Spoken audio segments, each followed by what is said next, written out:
نن چې کوم دی مونږ دلته علي مسجد غور اوبه راغلي یو او مونږ سره چې کوم نمور شاعر دی کی پی کې چې د تخلص ته سپین غر افریدي مونږ سره نوستی او مونږ ډېر وخت نه دغه امید و چې مونږ به خبرونه ترې وورو و دا مې یو خواهش و او الحمدلله دا خواهش چې کوم دی اوس مونږ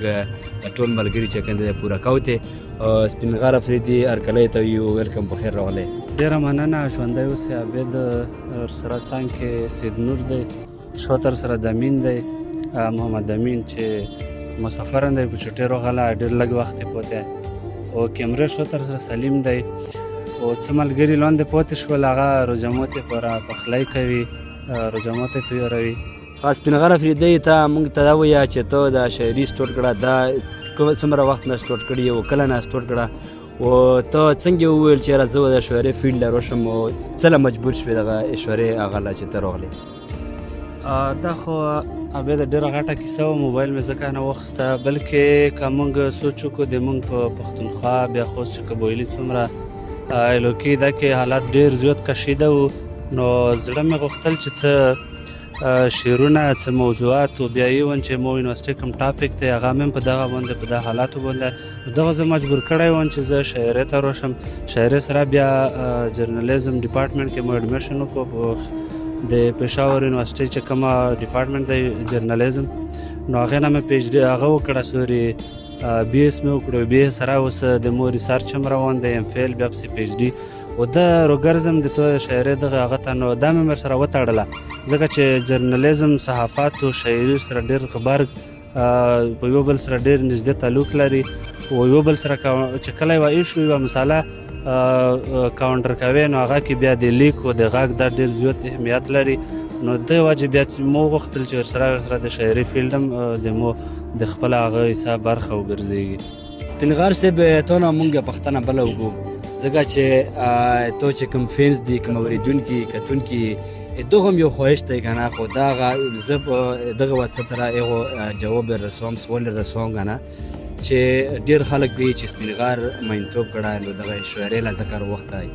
او ځینې پکې داسې خلک وي چې کوم فینس دی هغه وي چې نه دا حالاتو په وجې دغه شاعرۍ له راوختی نو آیا سپین غر مین و که نه حالاتو راوړی بلکل چې څرنګه پوښتنه یې وکړه دا خو باید په کوره چې اول دې کړې وای خو اول کې چې کوم جوابونه ورکړل چې د شاعرۍ مین موضوع چې کومه مونږ حالات خرابېدو وجې زه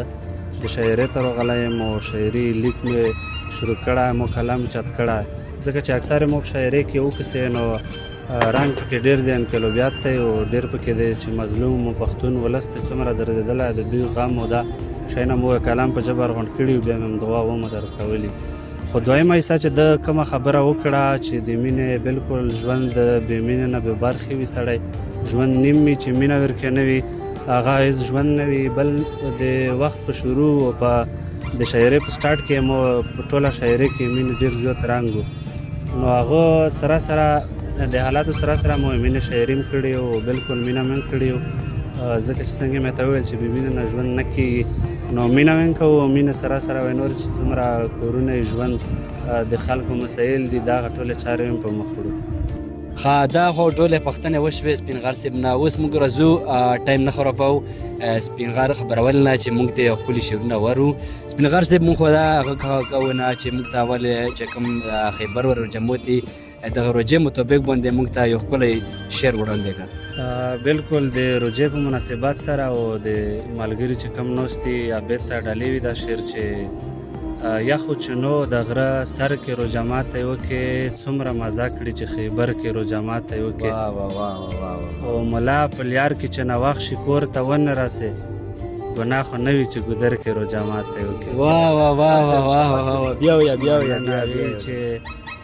ملا په لیار کې چې نواخ شي کور ته ونه راسې ګناه خو نه وي چې ګودر کې روژه ماتی وکړې د خپلې خاورې د ساتلو په خاطر سپین غره څومره مزه کړي چې سنګر کې روژه ماتی وکړي ارشاد بیا ویه داسې بیا ویه خیر د خپلې خاورې د ساتلو په خاطر سپین غره څومره مزه کړي چې سنګر کې روژه ماتی وکړي خاص سپین غر صاحب مننه ډېره مننه کوم اوس چې کوم دی موږ سره دوه ملګري ناست دي محمد امین دی او سید نور افریدی دی دا وي چې موږ ته یو دغه هم هغه دی چې موږ ته یو مسافرۍ والا غزل وړاندې کړه دواړو ته د ډالۍ وي، محمد امین ته، سید نور ته، خو بلکې په شامل د ټولو مسافرو چې په څومره بهر په میشتې ودونو پوته کېږي یا فیملی دي ورسره یا د مزدورۍ په راتلي، ټولو ته ډالۍ وي، وطن ورته ډېر ډېر یادېږي. وی چې لږ د بعضې خلکو سپک نظر په اوبو وینځمه، زه مې د زخمي زړګي پر هر په اوبو وینځمه، او ګرد غبار پې نه پرېږدمه، ډېر خیالي ساتم درله،